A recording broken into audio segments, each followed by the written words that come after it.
Lawyers of Reddit, what's the wildest loophole you've seen exploited in a courtroom that succeeded? Story 1. I racked up parking tickets in law school, only to find out that the district had changed, but the signs were never removed.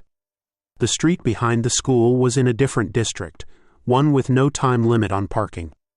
The neighbors didn't want students parking for hours on end, so they treated it as de facto timed parking. I defeated the tickets, but only after a contentious hearing where the hearing officer asked me why I thought it was okay to park wherever I wanted, despite the signs. I said the signs don't matter if they're not legal, and he said enforcement, meter attendants, go by the signs, not the map. I asked if I could just put up signs wherever I wanted to keep people from parking, and they would enforce it. He didn't have an answer for that one. It really bothered me that the school made a big deal about getting a dispensation on parking time during exams because the exams were an hour longer than you could park. Comment 1. This happened to me in school, but I came out on my break as she was writing the ticket. The meter attendant told me, before I even said anything, that she understood the classes ran longer than the meter time, but she still was going to write the ticket. It still makes me mad 30 years later. Comment 2. I got one because they ran my plate, and I had a valid parking tag. The tag was in my cup holder, clearly legible, but since it wasn't hanging from the mirror or on the dashboard, then it wasn't properly displayed, still got a parking ticket. They should give everyone one mulligan a year or something.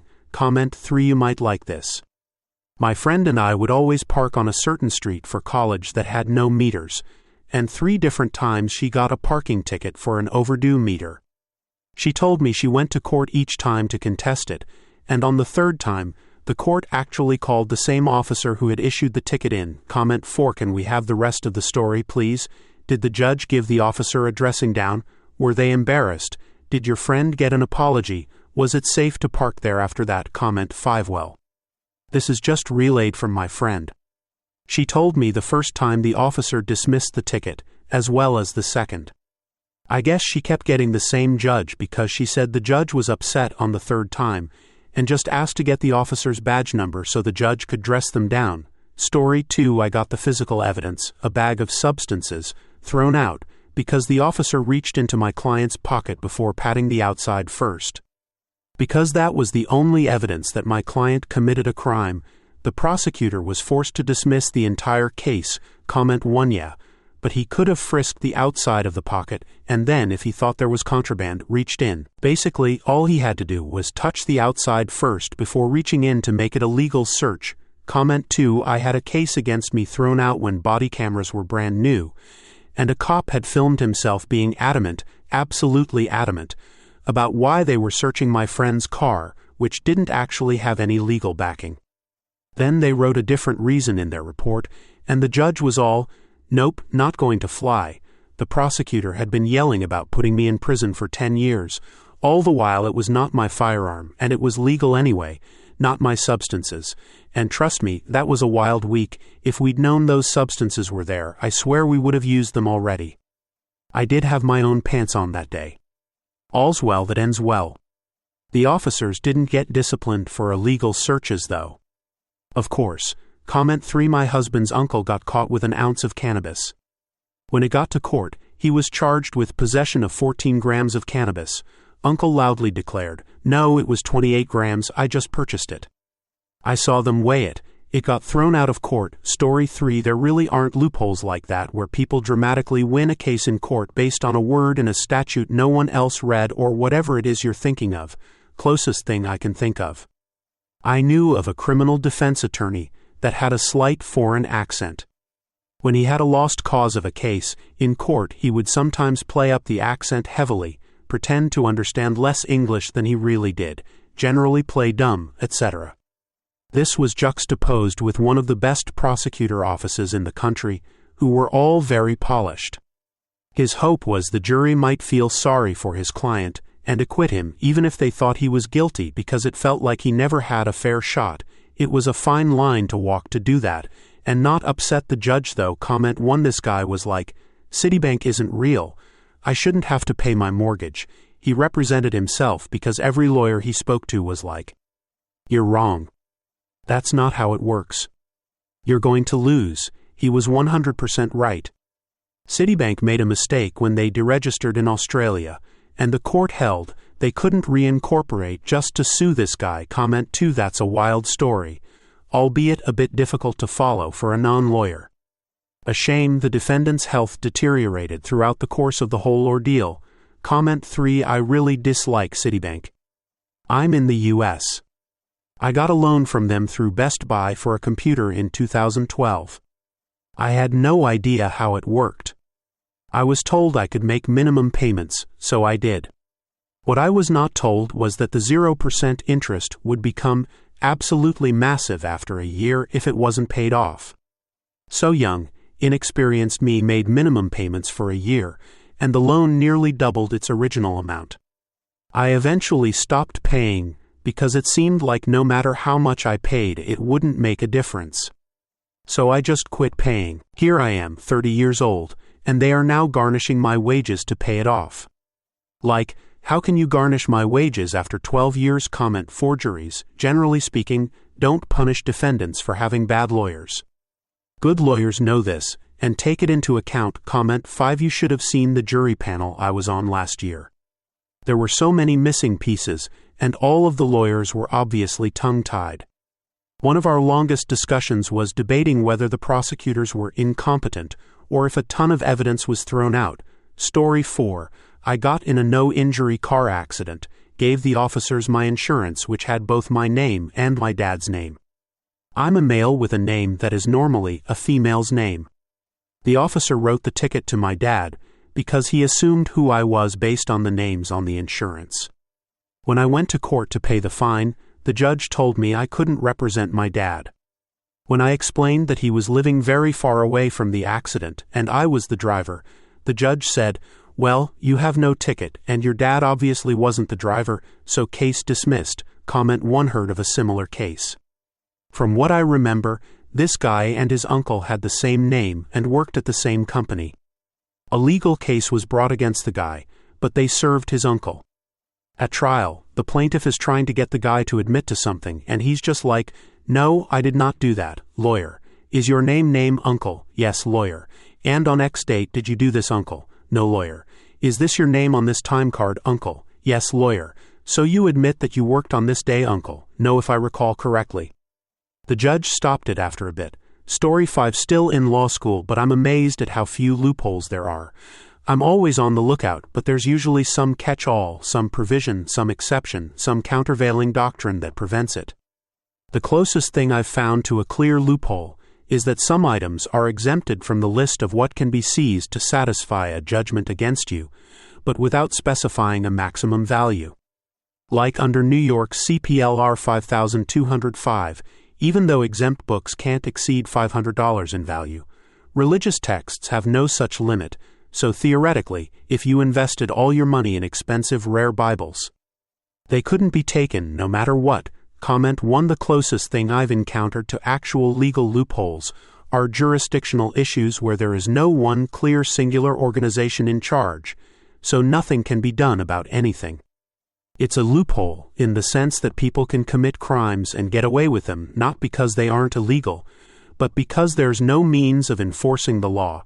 To give an example, I've been told that this used to be the case a lot with jurisdictional issues around Native American reservations. It wasn't uncommon for the people on the reservation to know who had committed a crime, but Native American officers couldn't do anything because the perpetrator was a white person who didn't live on the reservation. As long as he never came back to the reservation, they couldn't touch him. The regular state police had no jurisdiction over the crime because it happened on reservation land, and they can't prosecute crimes that happen there.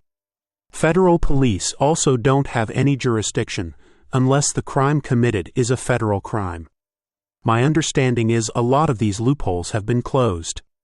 But it created a vacuum that made Native Americans living on reservations easy targets for crime, because these loopholes of enforcement basically meant you could do whatever crimes you want on their land and face no punishment. Story 6. Heard of at least one case where the defendant was charged with carrying a loaded firearm without a license. But the count had to be dismissed because it turns out the person had loaded it with the wrong caliber bullet. The police lab tried repeatedly to get the gun to fire in the range, using the defendant's bullets, but even they couldn't make it work. So technically, the firearm didn't count as loaded under the statute. It wasn't quite case dismissed because there was a lesser charge that still applied to an unloaded firearm, but it was a much less severe charge. Not sure if that's a loophole, but it's one of the funnier and more harmless get-out-of-jail-free cards I've seen.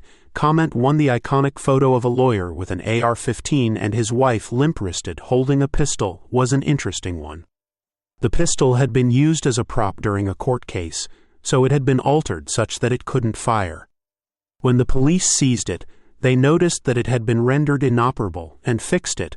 Altering the state of the pistol from an inoperable prop to a weapon didn't help their case. Comment 2. This is an interesting one. I know quite a few countries have worded it such that it doesn't matter if the weapon is fake, only that a reasonable person would believe it to be real. Makes it so using a replica weapon carries the same charge as if it was a real one. Story 7. I'm not a lawyer, but this was a fun one to watch. Someone received a speeding ticket on Main Street in Ann Arbor. He proved that 85% of drivers on that road drive faster than the speed limit, and argued that the limit was improperly set under Michigan's anti-speed trap law. The judge agreed and the ticket was thrown out. If everyone speeds, nobody does. Story 8. Not a loophole, but a fun one just the same. A defense witness destroyed my case. Destroyed it. I was going to lose. I had just one question. Didn't you offer to sell your testimony to my client? Answer: yes, but we never came to an agreement. We settled in the hall after the defense attorney quickly asked for a recess. Comment 1. Sorry, his testimony killed my case, but his answer to my question killed his credibility if he offered to sell his testimony to my client, but didn't come to an agreement with my client. He might have sold his testimony to the defense. His credibility was zero, so the defense folded because that was all they had. And the judge was laughing at the whole thing. Years later, when she needed a lawyer, she hired me. So, I guess she liked how I worked. Story 9. The wildest loopholes I've seen are really tame. The officers made mistakes. The truck driver was given a ticket for driving an overweight truck over a bridge, and the officer didn't weigh the truck.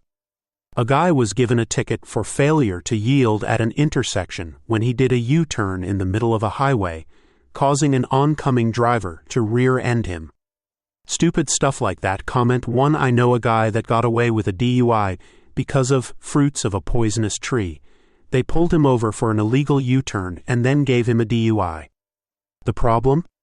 It wasn't an illegal U-turn. The officers made it even worse though when they were caught on the dash cam saying, one officer talking to another, Officer 1, I don't know what to do, he passed the field sobriety test, Officer 2. Arrest him anyway. Comment 2. I'm a public defender, and I got a DUI suppressed because the officer pulled my client over for making a left turn out of a business driveway across a double yellow line, which it turns out is legal. It was so satisfying. The district attorney ended their questioning of the officer. The judge looked at me and asked if I had any questions on cross. Nope. The judge rolled his eyes as if I'd just wasted his time and asked for argument. I pulled out 3 copies of the Vehicle Code statute. 1 for the judge, 1 for the district attorney, and 1 for myself. It clearly permits one to turn as my client did. The district attorney tried to lie about what the officer actually said. I'm like, nope. It's clear as day on the record. Motion granted, case dismissed. Comment 3. I don't know what state you're in, but if that type of turn wasn't legal here, I literally couldn't ever leave the grocery store, or the church, or the nearest pizza place. It's wild to me that an officer would think that was illegal to the point of pulling someone over. Comment 4. This is why we don't have field sobriety tests in Australia. We have laws saying how much alcohol you're allowed to have in your breath, and the officers carry a handheld device that measures it. If you register too high, they take you to the station and do it again with a more official machine. That takes time, which helps your blood alcohol go lower, so if you're only just over on the roadside test, there's a good chance it'll be below by the time you get the official reading done. Story 10. I am not a lawyer, but 2 examples come to mind.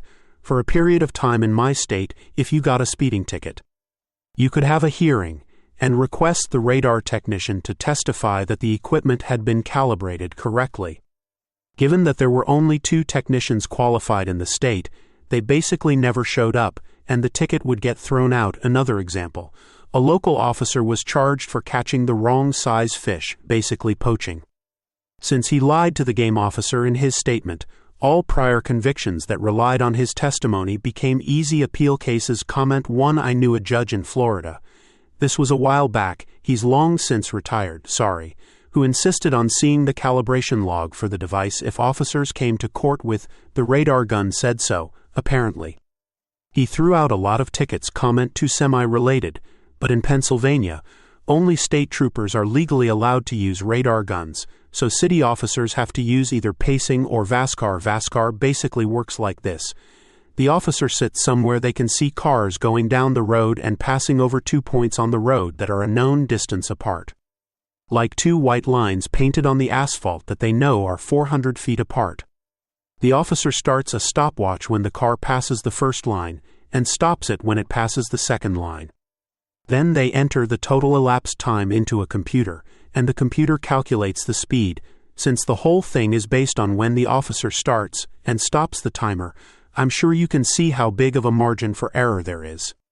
Even a quarter of a second early or late on the button could skew the result from legal to speeding. Well, the state legislature thought so too. So, in the law that authorizes city officers to use VASCAR, they included a provision that VASCAR cannot be used as evidence of a speeding offense unless at least one of 2 conditions are met. 1. The measured speed is 10 miles per hour or more greater than the posted speed limit. Or 2. The posted speed limit is 55 miles per hour or greater. So in other words, if the speed limit is under 55, and they catch you going, say, 9 miles per hour over and give you a speeding ticket, their VASCAR reading is legally not admissible as evidence of that speeding offense. If they wrote that you were going 10 over or more, nothing you can do. But if they wrote that you were going 9 or less over the limit, and the limit is less than 55, you can go to court and get the ticket thrown out, because that VASCAR reading is probably going to be the only evidence they have, and it won't be admissible. So the end result is, they have no evidence at all. I've gotten 3 separate tickets thrown out this way over the years, and in all 3 instances, neither the officer nor the judge had any idea that the law included that provision. Story 11. As people have said, loopholes are rare. But this story jumps to mind. Wouldn't take much embellishment to make a dramatic TV moment. A convicted criminal was on furlough, a program with the jail where you can be released on an ankle monitor while still serving your sentence. He cut the monitor, ran, and was caught. He was indicted for escape. The case gets to trial, and the prosecutor puts on a pretty straightforward case. People from the jail, the ankle monitor company, and the arresting officers testify. Then the defense moves to dismiss. The prosecution had failed to prove escape. There was actually a different law called unlawful evasion that applied to escaping off the furlough program. This was extra confusing because escape is the correct charge for cutting an ankle monitor if you are serving your sentence on an ankle monitor, which you can do sometimes. But if you start in jail and get out on an ankle monitor as part of a furlough program, then the crime is unlawful evasion. A prosecutor was furious. Because the defense could have dismissed the case at any point, arraignment up to trial. But he never said anything. So the guy sat in jail for months awaiting trial on a charge he could get dismissed. The judge ordered the case dismissed. There was some small debate about whether he could be retried or not, because did double jeopardy attach if he was never actually charged with the right crime? But the district attorney wasn't going to highlight the embarrassment and just let it go. A crime and slam dunk case, with a 6+ year sentence dismissed for a few months in jail. Comment 1. Why did the defense wait and have his client sit in jail? Was he making sure the embarrassment to the prosecutor was the maximum possible? Comment 2. I should have made that clear. If the case was dismissed before trial, the prosecutor could have easily fixed the mistake by re-indicting the case. When trial starts, double jeopardy attaches, and he can't be tried again. That was the tactical reason by the defense, and why the prosecutor was upset. He tried to argue to the judge that if the defense wanted to raise the issue, they had to raise it as a motion to dismiss indictment, which could be fixed, and not a motion for judgment of acquittal, which could not be fixed. Comment 3: I once escaped from a police car, and the prosecutor tried to go after me for something like a Class C or D felony, and was furious when my lawyer's argument was, no, that was a Class B misdemeanor. He totally did that. It's on the cop car dash cam. It films things well. But it's a Class B misdemeanor. He's still furious today. Story 12: not me, but a professor I had who specialized in advocacy for victims of human trafficking, basically helping victims of trafficking avoid deportation. A salon was raided in connection to a suspected human trafficking ring. The tip turned out to be good. Multiple people were arrested, and several victims were taken into custody. Among them was a 4-year-old boy. None of the victims knew him. He helped clean the salon. The traffickers wouldn't admit where he came from. The kid didn't know his own name, where he was from, where his parents were, or where they went. When the judge asked the kid for his name, he replied, Spider-Man. When they asked for his real name, he told them, Peter Parker. Yeah, you get the idea. Anyway, the prosecution wanted him removed from the country because he was in the U.S. without documentation. Not sure where prosecution thought he'd be sent, but whatever. Now here's a neat thing. There's a federal statute on refugee eligibility. This particular statute hadn't been cited in over 60 years, but for all intents and purposes it was still good law. The statute basically says, if a victim of human trafficking is an unaccompanied minor under a certain age and does not know their country of origin, they are to be granted asylum immediately, no court discretion. I have to emphasize, this law hadn't been used in literal decades, and was effectively forgotten by courts and legislature as a past relic that somehow slipped through immigration reforms over the years. But it was still valid. My professor intended to cite this statute.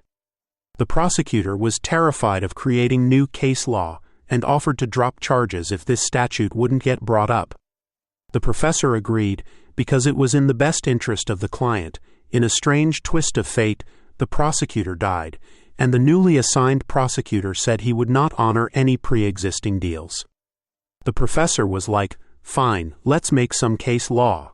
The new prosecutor panicked and asked to go back to the original deal, which was accepted.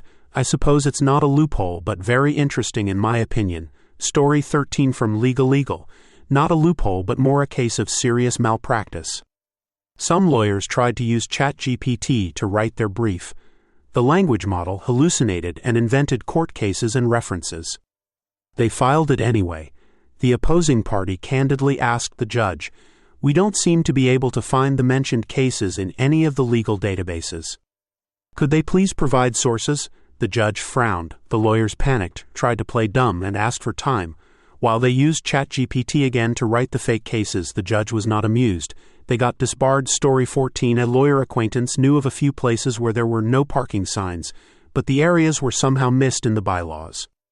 He defeated all the tickets. Comment 1. So, the college I went to had students write parking tickets. If you contested them, you got a trial at county court. Well, if you got a ticket and contested, there was a high chance the student ticket writer didn't want to show up, because the trial date would end up after the school year when everyone was home. So the parking tickets would get thrown out before trial. Story 15. I am not a lawyer, just a bibliophile and a fan of American history. In a book about Coke County, Texas by a lady named Yarborough, she mentioned that a young man was taken before the judge in the small town for firing his gun in the street.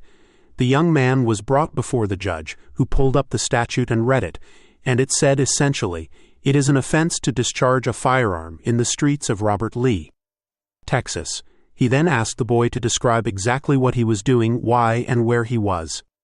The boy said, well, I was standing in the lot on this side of the street and saw a badger in the lot on the other side of the street in the other lot. I pulled out my rifle and shot the badger. The judge said he was free to go as he had not been standing in the street when he shot, and thus had not broken the law. Story 16. A friend was pulled over for expired plates while driving his mom's car. Got a ticket. He went to court, tried to argue his case, but was told he could plead guilty or innocent, and no deal on a lesser charge was offered. So he pled innocent and went to trial. Side note, this guy is brilliant. Studied physics in college, worked with reactors for a bunch of years, then gave up his high-income job to go to law school. In court during the short trial, the friend argued his ticket for expired plates is a tax violation rather than a moving violation, and no one can be held liable for another person not paying their taxes. Somehow the judge agreed, tossed the ticket, and thereby forced the district attorney to cancel the tickets of several other people who received tickets for similar violations. I was told lawmakers were forced to rewrite the law 6 months later. Story 17. I am a lawyer. I specialize in tax and litigation, civil, not criminal tax. The biggest loophole is money. Can you pay your lawyer to be as creative and annoying as you can? It's literally that simple. Donald Trump is a very good example of this. Bog down the court with motion practice, beg for continuances, and throw absolutely everything possible because you can. You won't see a public defender or a low-income clinic attorney do this. There are simply not enough of them. Story 18. Not a lawyer. This happened about 10 years ago in Wayne, Pennsylvania. I was in court to testify against a former employee for stealing. The case before his was a drunk driving case. It was open and shut. The woman blew twice the legal limit after veering into a parked car at a gas station. The prosecution's case was simply the arresting officer's testimony and the breathalyzer results. After the prosecutor questioned the officer and rested his case, you could see the defense attorney chuckle. I thought it was odd. Then I found out why. The defense attorney stood up and cited some Pennsylvania code and asked the judge for an immediate dismissal. The judge granted it but was visibly upset. He then immediately took a recess and called both the officer and the prosecutor into his chambers. It was about 3 minutes of the judge berating them both, and the whole courtroom could hear it. Turns out, at some point during the prosecution's case, either the prosecutor was supposed to ask the officer or the officer was supposed to state that he had been specifically trained to use the breathalyzer and detect impaired driving. By failing to do so, the prosecution failed to meet the necessary requirements for the conviction. It was wild. Story 19. Criminal defendants charged with stealing an item must be charged with stealing an item from someone. That someone must be a legal entity. I once represented a guy who was charged with stealing dog food. He was homeless and trying to feed his dog. Needless to say, I was sympathetic, so I was willing to pull something of a dirty trick for him. I queued him up for trial. As soon as the first witness was sworn in, I moved to dismiss the entity he was charged with stealing from. Walmart. That is not a legal entity. I think the real name was Walmart Stores, Inc., or something like that. Case immediately dismissed. Since a witness had been sworn in, double jeopardy prevented them from trying him again. Story 20. Wild loopholes aren't really a thing. But what is a thing that I've seen a lot is judges knowing absolutely nothing about a particular area and being convinced to make a blatantly wrong decision by a questionable expert because they don't understand the expertise of the actual real qualified expert and therefore cannot be appropriately convinced by it. To give a general example of where this type of thing comes up, these unqualified experts have caused judges to send people to prison for serious crimes like homicide because they present bunk statistics that sound really convincing, that the chance of this person being innocent is like 0.000001%. And the judge or jury doesn't understand statistics, so they're convinced by that. Comment 1. In addition to questionable experts using made-up numbers, there's also completely correct statistics presented by an expert that are chosen to be intentionally misleading. The defense in the O.J. Simpson trial at one point argued that the chance a domestic abuser murders their spouse is really low, which is true. The problem is that it isn't the correct comparison.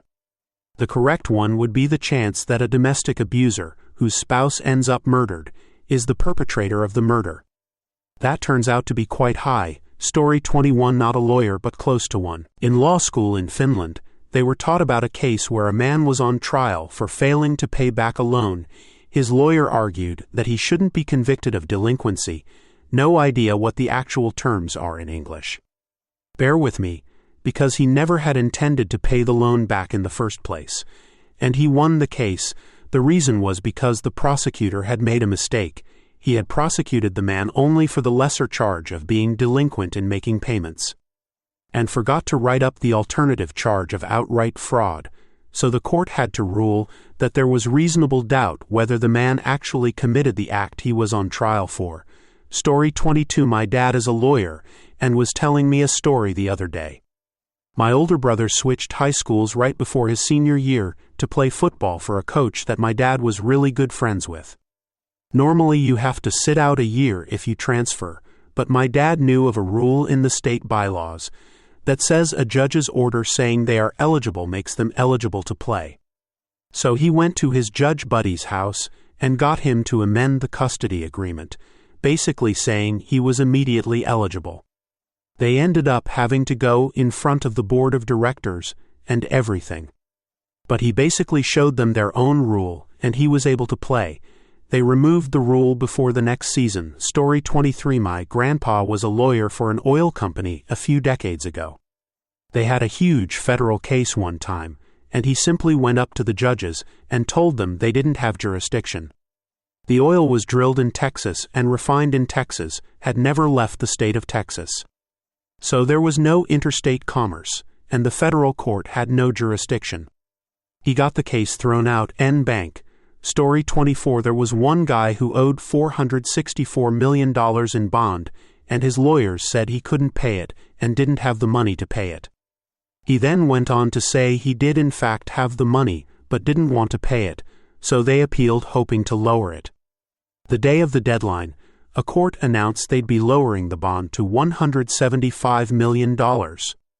It was a crazy loophole. He escaped consequences. Story 25. I am not a lawyer, but in college we would have bonfire parties in the woods. I was friends with two other guys, and we were all Eagle Scouts. They were stoners, I was not. So the two stoners get caught hotboxing their car in the school parking garage. An officer searches and pulls out my machete from the previous week's bonfire. Stoned out of their minds and freaking out, they immediately tell the officers it's mine, not theirs. Fair enough. I get a summons to the college disciplinary board for violating handbook rule XXYZ. Well, I look up the rule and it says no knives, guns, or martial arts weapons in the dorms. They basically said, sign here and write a 5-page essay about why you follow the rules. I said no, I didn't violate the rule. It was never in the dorms. They replied that the parking garage counts as the dorms. I didn't take it in the garage. My dorm is a mile away. I park close to my dorm. They said the parking lot adjacent counts. I'm like, okay, I park in auxiliary since there is one space for every 3 residents adjacent to the building. To which they replied that lot, 300 yards from the dorms, still counts as the dorms. So I replied, that's not a weapon, it's a tool. You buy it at Home Depot, and the lawn crews on campus are using them. They told me to sign and I flat out refused. They gave up and said I could go. I said, where's my tool? They initially said it had been destroyed. I'm like, what the heck, you owe me a machete. Then turns out campus police had it. They were surprisingly more chill about it than administration when I talked about scouts. Story 26. Anti-LGBT laws in Hungary missed a comma, which changed the whole meaning. The intent was that all books with a gay character should be wrapped in foil and sold separately from other books. The actual law was that if the books are sold separately from other books, they should be wrapped. A bookstore was fined. They went to court and won, and their huge fine was dismissed. Story 27. I am not a lawyer, but I once got a ticket for having my dog off leash at a park in Denver, while the park rangers let the other offender go with a warning because they felt bad the dog only had 3 legs. I successfully argued that my rights had been violated under the Equal Protection Clause of the 14th Amendment that requires law enforcement to provide a reliable reason for treating similarly situated people differently. We both had dogs, both off-leash in the same park at the same time, stopped by the same officers in a single interaction. The law does not exempt 3-legged dogs from being on a leash, so they were forced to throw my ticket out. Story 28. I'm not a lawyer, but I got pulled over driving a buddy's car at 3 a.m. on a back road I wasn't familiar with. Daytime running lights were on, so no brake lights, oops, and I drove right by someone else they had already pulled over. Knew I was in trouble when they pulled out after me. Said I was acting suspicious, demanded to search or else they were going to call in a dog. They found my cannabis and set it on the hood of the car. Filled out a little slip saying it was cannabis, etc. Well, the court date comes, and my lawyer asks the first officer if he did a field test to see if it really was THC cannabis or just hemp. He said he thought he did. They send that one back and call out the other officer, ask him the same question, and he answers that he isn't sure and doesn't remember if it was done or not. I also stated I did not see a field test done to confirm that there was THC present, and the judge scoffed at the officers and dropped it. Phew. Only spent a couple weeks in jail for the other charges. Story 29. Not a lawyer, and not really a loophole, but TLDR. I, a young single male at the time, bought a mobile home and rented the lot it was placed on from an old man who made my life miserable. Due to dealing with the old landlord and financial issues, I let the new mobile home get repossessed by the loan company and moved out. The old landlord sued me for back rent and tried to tack on all sorts of extra charges for mowing the yard and similar. I was improperly served at my workplace but went to court anyway. I didn't know much about the law and couldn't afford a lawyer to go with me, but I did have some ideas about how to defend myself. The old man gave his complaints, and the rural judge was ready to rule in his favor. I could tell. I asked the judge if I could speak and brought up the incorrect service, and mentioned that I believed this went against my rights. The judge seemed annoyed, sighed, told the old man that he had a problem, and that they could either drop the case and try to serve me properly again, or he would discount the judgment today after considering my complaint about the service. He asked if I agreed. I asked to speak again, and the judge agreed. I asked when the last time I was paid up on rent was. The old man gave the date. I asked the same about mowing the yard and other issues, and he agreed the date was the same. I then told the judge that as of that date, I relinquished the mobile home to the loan company in a repossession, and gave the judge the letter from the loan company stating it was being repossessed on that date. I then argued that any issues or charges from that date forward should be on the loan company as the owner, not me. The judge sighed even harder and ruled in my favor, giving the landlord a 0 judgment. But he did state that I needed to give the landlord the loan company's contact info so he could try to collect from them. As soon as the case was dismissed and we walked outside the courtroom, I walked over to that unpleasant old man, gave him the loan company letter, told him good luck jerk, and walked out of the building. Story 30. I've seen a homicide conviction overturned due to a speedy trial violation. Not really a loophole, more of a fundamental right guaranteed by the Constitution. But to the layperson, it sure looks like a technicality. The right to a speedy trial is constitutionally protected, but the Constitution doesn't assign a specific number of days. It's mostly interpreted on a case-by-case basis. However, most states have independent speedy trial protections in their constitutions and have codified the right in state law. Many of these statutes include specific numbers like must be brought to trial within 90 days, etc. Courts and lawmakers aren't eager to let people go free for this sort of thing, so there are many rules and exceptions. Continuances requested by the defense don't count. Crowded dockets can provide exceptions, etc., but sometimes, no matter how much you look at it, the math doesn't add up. In the case I'm thinking of, neither the prosecutor nor the court tracked the time properly. When the deadline passed, the defense moved for dismissal. The court didn't want to do that, so they held the trial anyway. But the conviction was vacated on appeal. This could have easily been avoided if the court had made some findings on the record about scheduling conflicts, but it didn't. They tried to retroactively justify it, but the appellate court was like, the law is specific and you didn't follow it, so our hands are tied. Usually I'm pretty pro-defense, but this particular defendant was a terrible person. It was unfortunate all around. Pay attention to who you're voting for as district attorney.